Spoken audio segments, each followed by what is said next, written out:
Matin, pour rappeler au peuple sénégalais, à la classe politique en particulier, que notre pays en tant que pays en développement, pour ne pas dire pays sous-développé, a plus que par le passé besoin d'une stabilité et d'une cohésion sociale propice à l'émergence et au progrès dans tous les secteurs.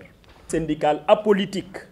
Mais nous tenons à déplorer, à l'entame de notre communication, l'absence de propositions concrètes dans les différents discours et programmes servis par les candidats pour la mise en charge effective de véritables préoccupations des travailleurs. Le SAEMS tient ainsi à rappeler à tous les acteurs politiques que l'école doit être au cœur de tous les projets de politique publique et les invite par conséquent à des séances de partage car désormais, rien ne pourra se décider sans tenir compte de l'avis des masses laborieuses enseignantes. Le préavis, c'est une forme d'annonce. On annonce au gouvernement que voilà nos préoccupations.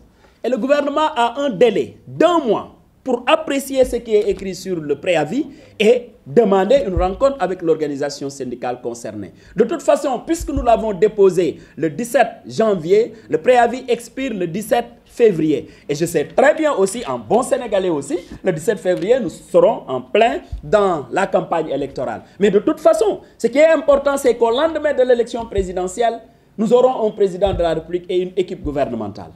Que l'équipe qui est là soit reconduite ou qu'elle soit déçue, ce n'est pas notre préoccupation. L'essentiel est que l'État, c'est une continuité.